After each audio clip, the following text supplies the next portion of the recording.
la nabiyya wa rasulah ba'dah. Allahumma salli wa sallim wa barik ala nabiyyina Muhammadin wa ala alihi wa ashabihi wa man tabi'ahum bi ihsanin ila yaumiddin, amma ba'd. Qala Allah ta'ala fil Qur'anil Karim, a'udzu billahi minasyaitonir rajim.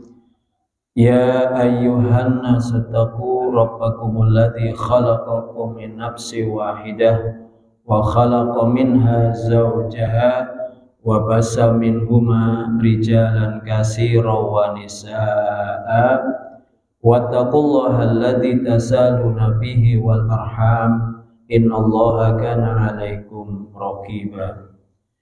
Wa qala ta'ala idun ya ayyuhalladzina amanu taqullaha wa qulu qawlan sadida yuslih lakum a'malakum wa yaghfir lakum dzunubakum wa may yuti'illaha wa rasulahu faqad faza fawzan 'azima. Al-ayat.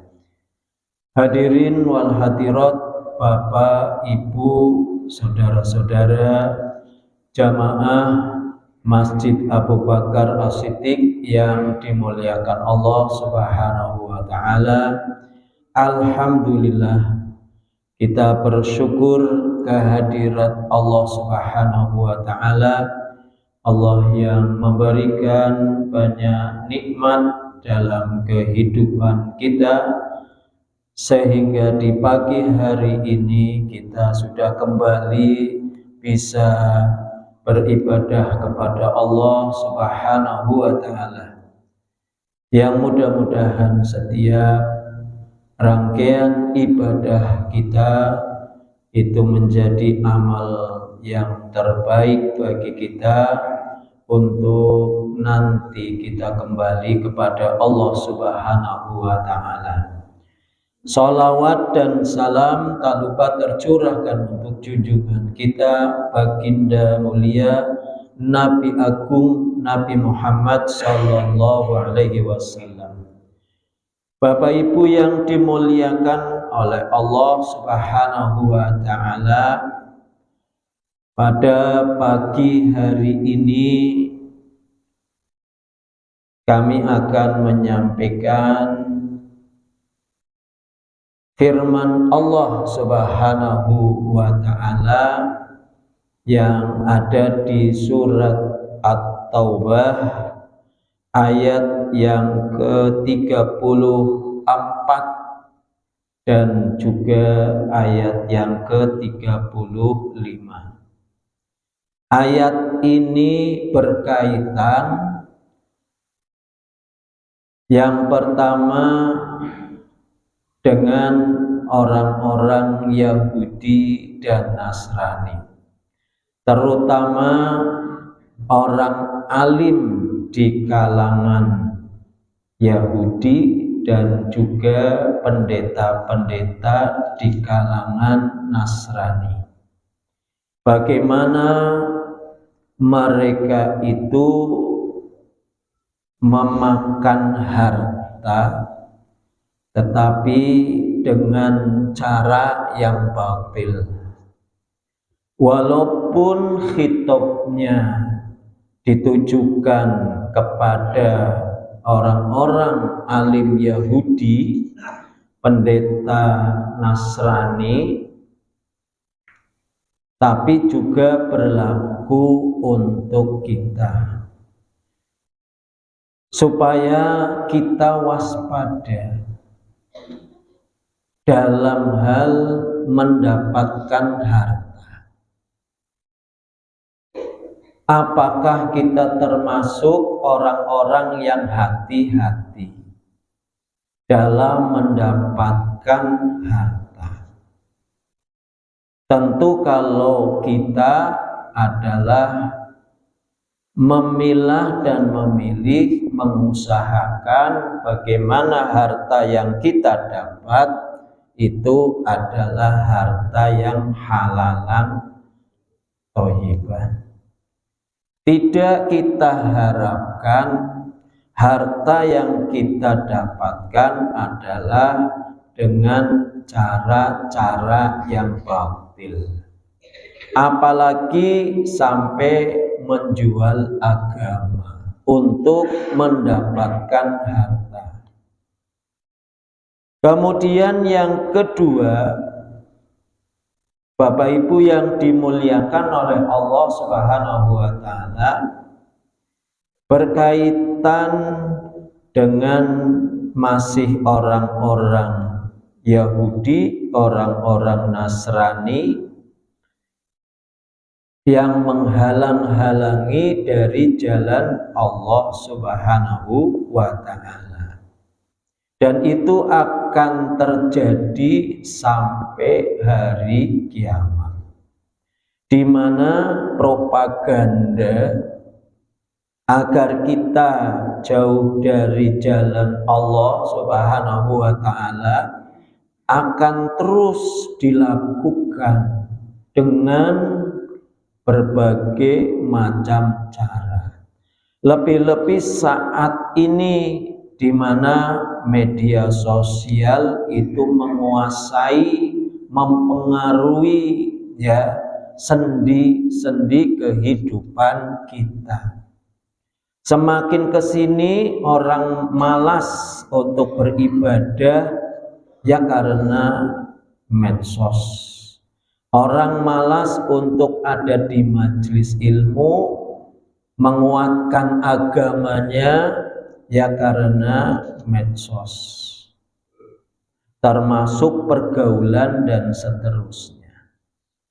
Dan yang ketiga, Bapak Ibu yang dimuliakan oleh Allah, berkaitan dengan ancaman bagi orang-orang yang menyimpan hartanya.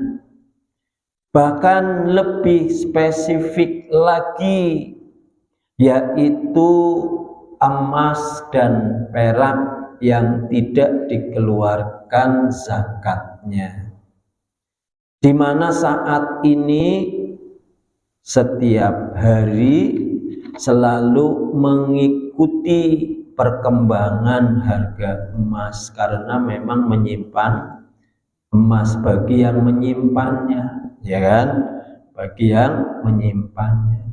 Khawatir kalau harganya anjlok, khawatir kalau tidak bisa membelinya.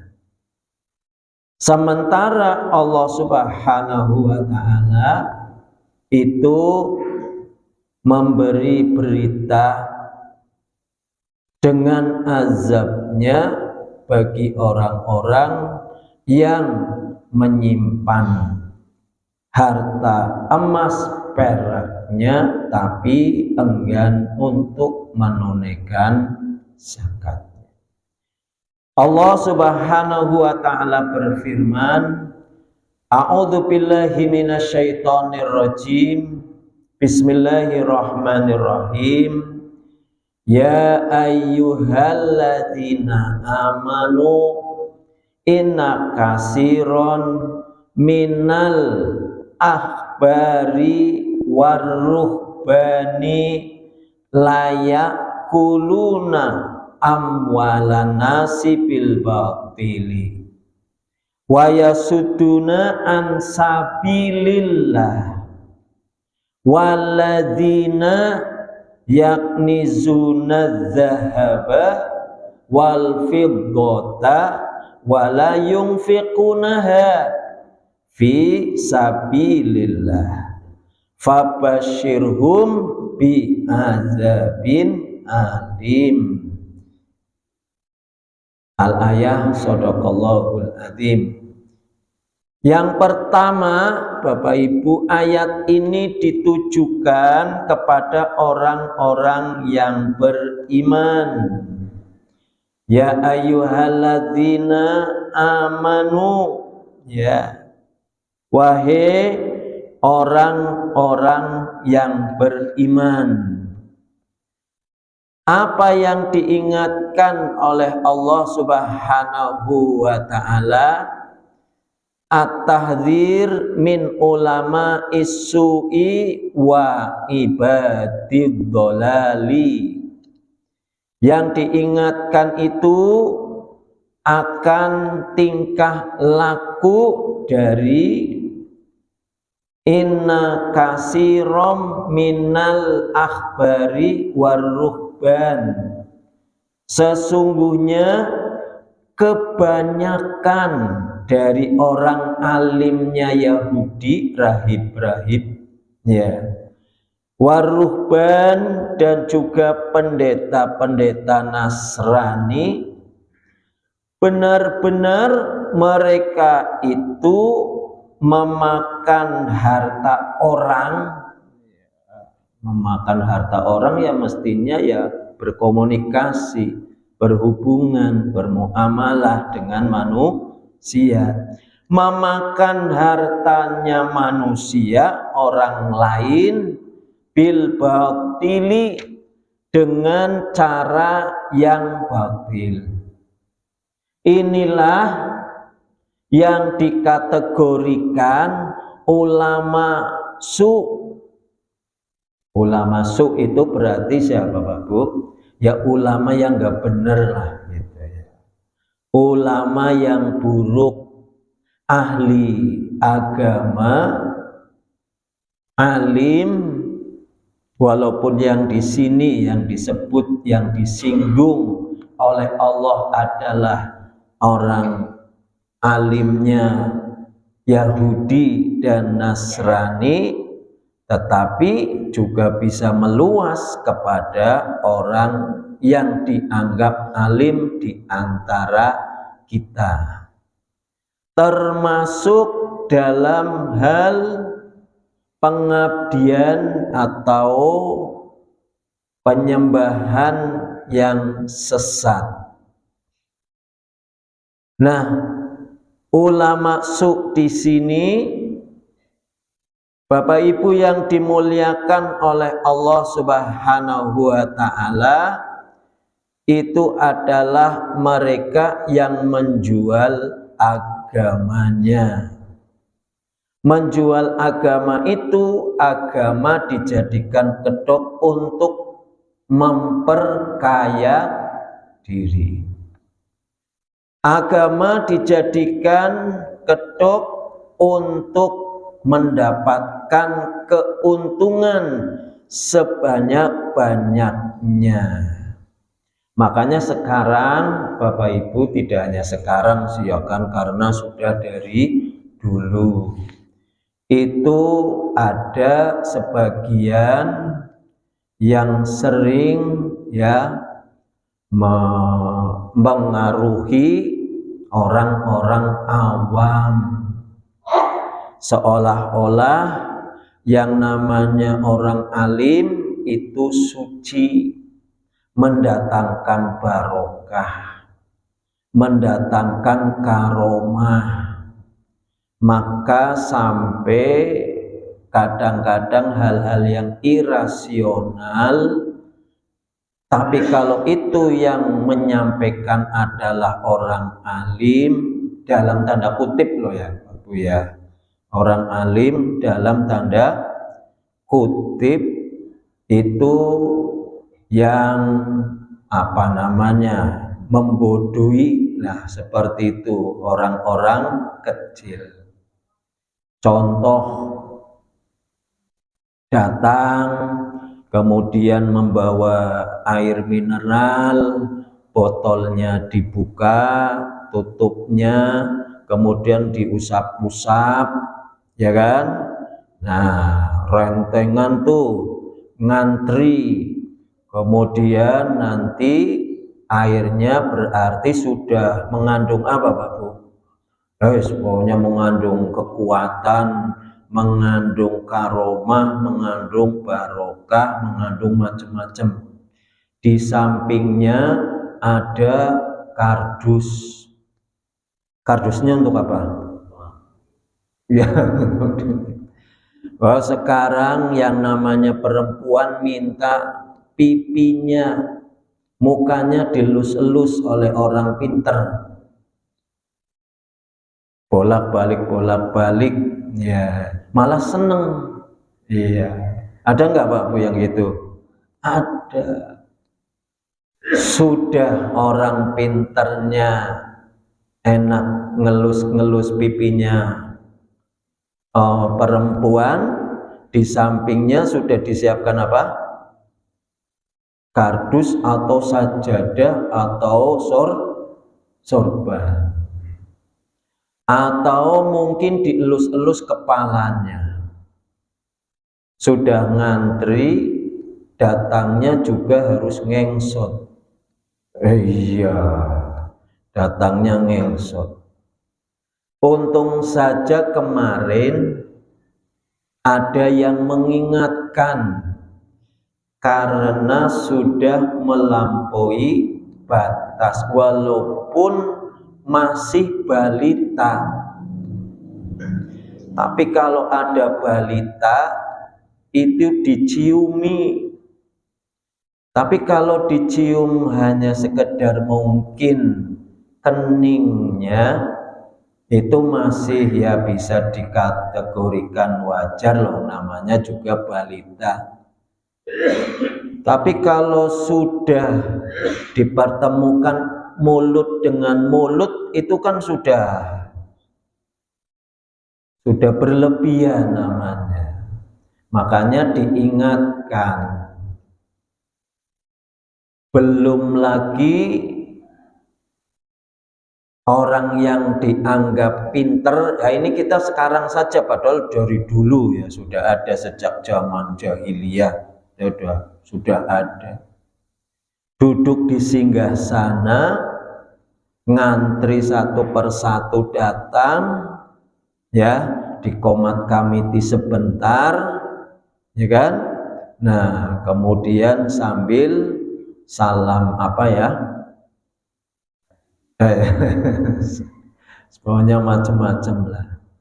Belum lagi tempat-tempat yang dikeramatkan. Semakin banyak apa semakin berkurang, Pak? Semakin banyak. Itu menunjukkan apa? Semakin banyaknya orang stres.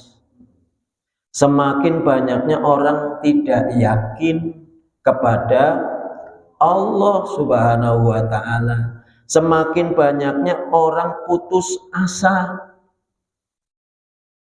Wong sudah jelas, wa idza sa'alta fas'alillah wa idza sta'anta fasta'in billah. Apabila minta kalau minta maka mintalah kepada Allah. Kalau memohon maka memohonlah kepada itu. Wa qala rabbukum ud'uni astajib lakum. Allahnya berfirman, mintalah, berdoalah kepadaku maka akan aku ijabah. Maka dipastikan Bapak Ibu, kalau meminta-minta kepada selain Allah itu namanya dolalah, namanya kesesatan. Belum lagi pangapunten, kuburan kalau sudah dianggap keramat, masuknya saja itu sudah ya kan, ada tiketnya. Masuknya ada apanya? Ada tiketnya. Belum nanti dengan juru kuncinya. Dengan juru kuncinya. Sehingga banyak yang memang bisa dijadikan menjadi lahan keuntungan dari apa? Keduniawian. Itu banyak. Dan itu Allah ingatkan kepada kita, terjadi pada orang alimnya Yahudi dan juga pendeta-pendeta Nasrani. Mereka senang meminta upeti, menakut-nakuti kalau tidak akan masuk surga, kalau tidak memberi sesuatu. Makanya pertobatannya bisa melalui jalur cepat. Pertobatannya bisa melalui jalur cepat. Apa? Ya tinggal disiapkan uang. Ya, sekian juta. Ya. Maka Rasulullah Shallallahu Alaihi Wasallam, Bapak Ibu, dalam salah satu hadis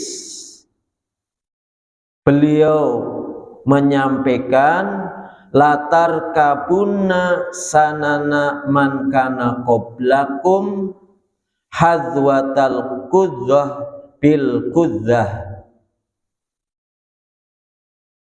Sungguh benar-benar kalian itu akan mengikuti jalannya mereka selangkah demi selangkah, selangkah demi selangkah. Qalu, maka para sahabat itu bertanya, al yahud wa nasara, apakah yang memang diikuti oleh kebanyakan kita itu adalah orang Yahudi dan orang Nasrani? Maka Rasulullah Shallallahu Alaihi Wasallam menjawab, faman, siapa lagi kalau bukan mereka. Sehingga Bapak Ibu yang dimuliakan oleh Allah Subhanahu wa Ta'ala, di antara mereka itu salah satu cirinya laulayan hahumur robbaniyun wal ahbaru an qaulihimul isma wa aklihimus suhta. Kenapa para alimnya Yahudi, kemudian pendeta-pendeta Nasrani tidak mencegah kalau mereka itu untuk berkata dengan perkataan yang berdusta, perkataan yang mendatangkan al-ismu, dosa, wa aklihimus suhta, dan makan dengan makan yang tidak halal, dibiarkan. Artinya apa Pak Bu? Kadang-kadang yang namanya orang berilmu, terutama orang alim, ketika dihadapkan dengan urusan dunia, maka ada dua kemungkinan. Kemungkinan yang pertama akan tetap kuat tuh prinsip-prinsip ajaran agamanya, atau malah bisa semakin luntur gara-gara orientasinya adalah urusan dunia, sehingga mulutnya itu keluh. Ya, keluh apa Pak Bu? Keluh ya artinya tidak berani untuk menyampaikan antara yang hak dan yang batil. Untuk amar ma'rufnya rata-rata bisa, tapi nahi mungkarnya yang kadang-kadang berat, karena kalau nahi mungkarnya terlalu keras, maka besoknya tidak dipanggil lagi. Bisa jadi. Makanya kalau di tempat-tempat yang kira-kira ya banyak orang besar itu bukan badannya yang besar, bukan. Iya. Pejabat, ya pengusaha, atau apalah ya, bangsawan. Bangsawan apa bangsawan? Nah itu rata-rata kalau mau menyampaikan tentang masalah korupsi, pikir-pikir dulu. Maka jarang adanya tentang bagaimana harmonisasi keluarga, bagaimana ya kita merajut ukhuwah. Ya, kalau kayak gitu kan ringan-ringan oh Pak Bu ya. Iya. Tapi kalau sudah masalah pemberantasan korupsi, kemudian tutup lokalisasi, ya berantas minuman keras. Banyak apa jarang Pak Bu? Jarang. Apalagi di televisi. Kalau di televisi nggak mungkin. Yang di televisi adanya apa? Jamaah. Jamaah, ya kan? Coba jenengan perhatikan kalau melihat TV jam segini nih, dakwah, ada nggak yang membicarakan korupsi? Nggak ada. Memberi apa namanya? Sudah mulai berhubungan dengan urusan dunia, kemudian rusak, maka akan rusak tuh segala urusannya. Tapi kalau mampu mengendalikan urusan dunia sehingga mendatangkan maslahah, maka akan terjadi tuh keberkahan. Makanya dunia kalau dalam genggaman orang yang bertakwa, ya insya Allah menyelamatkan, ya Pak Bu ya. Tapi kalau dunia pada genggaman orang-orang kafir, ya pasti akan merusak, membuat kecemasan, ya, membuat kepanikan, membuat huru-hara, semrawut, ya dunianya tambah semrawut, ya itu karena tambah rusak. Tapi kalau harta dunia di tangan jenengan, ya insya Allah menyelamatkan. Makanya harta di tangan orang bertakwa lebih baik, ya, lebih baik daripada di tangannya orang-orang kafir. Tuh yang pertama. Yang kedua, Bapak Ibu yang dimuliakan oleh Allah Subhanahu wa taala, yang namanya menyimpan, ya, yakni zuna zahaba, menyimpan emas, wal fidota dan perak, itu al-kanzu. Imam Malik itu menyampaikan huwa al-malul ladzi la tu'ati zakatahu, harta yang tidak ditunaikan zakatnya. Jadi kalau Bapak Ibu itu menyimpan harta, kemudian hartanya tidak dikeluarkan zakatnya, itu namanya al-kanzu atau kanzun, harta simpanan. Tapi harta simpanan itu tidak akan dibawa mati, maksudnya kayak gitu di sini. Cuman disimpan. Disimpannya di mana? Disimpannya di laci, disimpannya di bank, disimpan tuh bagi yang memiliki harta. Ya ini ingat, bagi yang memiliki harta banyak ini, ya. Al-kanzu huwa al-malul ladzi la tu'ati zakatahu, harta yang tidak ditunaikan zakatnya.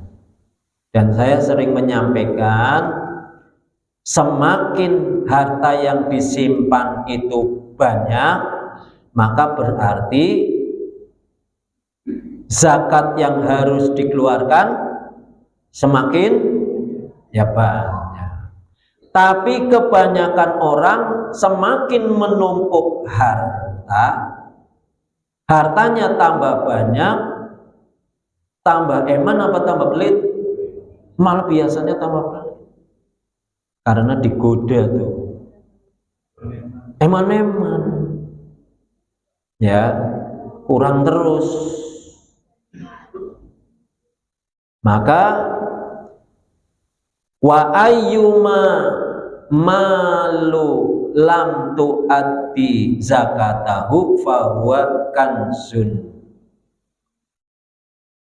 Di mana harta yang tidak dizakati, maka itulah yang dinamakan dengan kanzun.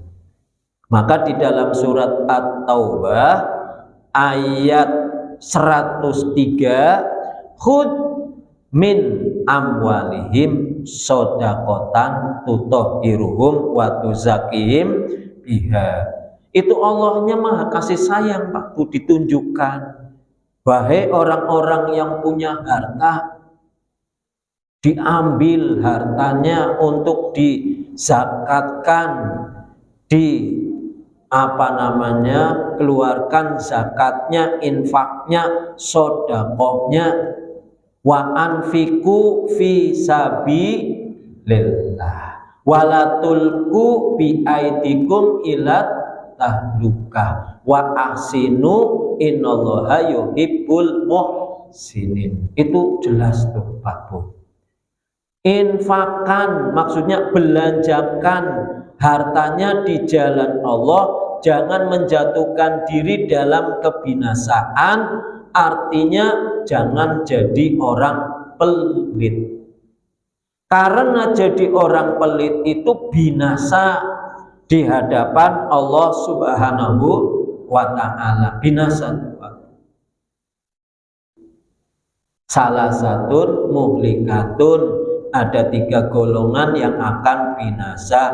Syukhun muta' wa hawan muttaba wa ijabul mar'i binafsih. Orang yang pelit, orang yang mengikuti hawa nafsunya, dan orang yang senang mengagumi dirinya sendiri tapi berlebihan. Nah Bapak Ibu yang dimuliakan oleh Allah Subhanahu wa ta'ala, nih Pak Bu, terutama bagi yang banyak hartanya dan mikiri terus hartanya tapi nggak mengeluarkan zakat. Taba'a zahabu atau taba'a lidzahab taba'an lil fiddah, celaka emas, celaka perak, yaquluha salasan, sampai Rasulullah Shallallahu Alaihi Wasallam mengucapkannya 3 kali. Fasyaqqa dzalika ala ashabi Rasulillah Shallallahu Alaihi Wasallam. Para sahabat, Bapak Ibu yang mendengar itu keberatan. Ya, para sahabat yang mendengar keberatan. Kenapa? Karena mereka punya emas, punya perak. Tapi Rasulullah mengatakannya celaka emas, celaka perak. Akhirnya ditanyakan, waqalu fa ayyuma linnattakhir. Kira-kira harta apa yang ya boleh kami miliki? Iya. Faqala Umar radhiyallahu an ana a'lamu lakum dzalika. Coba nanti saya pengen cari tahu ya tentang pertanyaan ini kepada Rasulullah Shallallahu Alaihi Wasallam, karena yang lain pada pekewu. Akhirnya mendatangi Rasulullah Shallallahu Alaihi Wasallam, ya Rasulullah, inna ashabaka qad syaqqa alaihim. Wahai Rasulullah, itu para sahabatmu itu pada keberatan dengan pernyataanmu tadi, ya, bahwa yang namanya celaka bagi pemilik emas, celaka bagi pemilik perak. Fa'ayyul mal natakhidhu, harta apa yang pantasnya kami miliki? Kemudian dijawab oleh Rasulullah, qala lisanan dzakiron wa qalban syakiron fa wa zaujah tu'inu ahadakum ala dinihi. Ada 3 Pak Bu, yang itu ternyata lebih baik daripada emas dan perak yang disimpan. Apa yang pertama? Lisan yang terus berzikir. Wah, jadi Bapak Ibu, alhamdulillah orang duwe emas sing akeh tapi duwe zikir sing akeh. Wah, ya kan? Wadzukurullaha dzikron katsira, lisanan dzakiron itu lebih berharga, lebih menyelamatkan daripada memiliki harta emas perak tapi tidak mengeluarkan zakatnya. Dikira ancamannya enggak berat. Wa qalban syakiron, hati yang selalu bersyukur tuh kepada Allah Subhanahu wa ta'ala. Yang ketiga, wah ini untung bapak-bapak memiliki istri yang membantu di antara kalian untuk bisa menjalankan agamanya. Jadi kalau istrinya mendukung sekali, bapaknya turun maring masjid wis digedeg-gedeg, mana Pak maring masjid? Ya, bapaknya turun sholat malam wis dibangunkan, Pak, tangi Pak, sholat malam. Nah, itu istri yang model-model kayak gitu, itu lebih berharga daripada emas dan perak, Bu. Disebut tuh oleh Rasulullah Shallallahu Alaihi Wasallam, istri yang membantu kalian untuk menjalankan agama. Iya. Tapi kebalikannya, ya istri yang cerewet, ya istri yang menyebalkan, istri yang kakean lenggak-lengguk, ya lengas-lengus, ya maka lebih baik emas dan perak.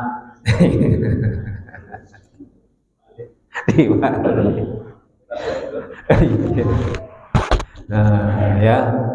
Nah, Bapak Ibu yang dimuliakan oleh Allah Subhanahu wa ta'ala, termasuk dalam urusan akhirat, dalam riwayat yang lain redaksinya yang matanya hampir sama-sama sih, ya.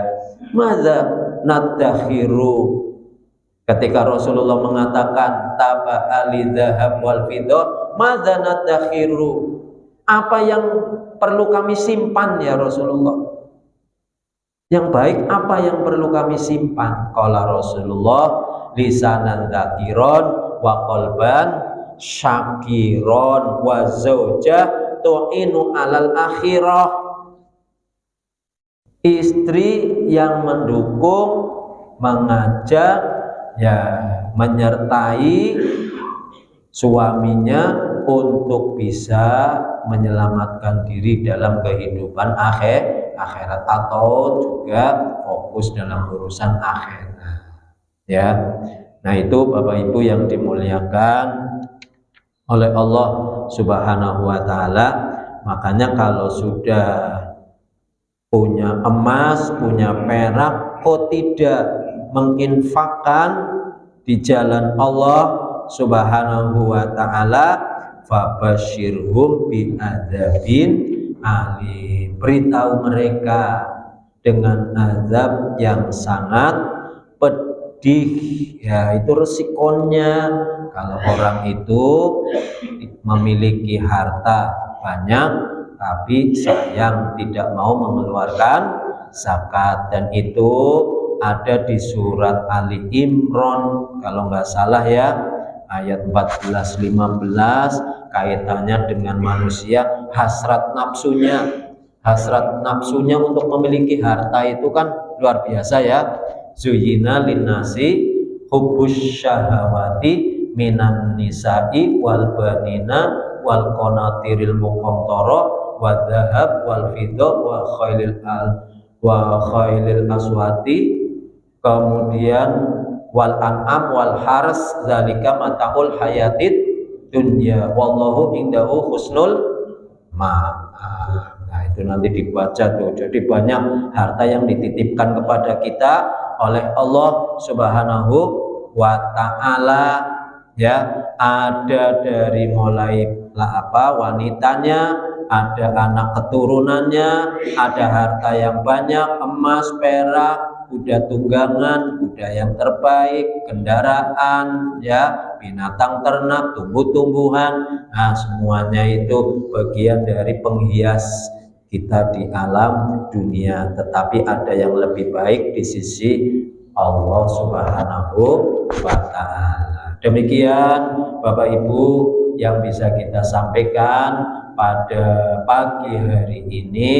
Yang mudah-mudahan kita tidak termasuk orang-orang yang mencontoh orang alimnya Yahudi, pendetanya Nasrani, dan kita juga kalaupun punya harta, mudah-mudahan harta kita ya dizakati sebagaimana ketentuan yang ada. Terima kasih. Mari kita akhiri dengan kafaratul majlis. Subhanallahumma wa bihamdika asyhadu an la ilaha illa anta astaghfiruka wa atubu ilaik. Wa billahi taufiq wal hidayah. Assalamualaikum warahmatullahi wabarakatuh.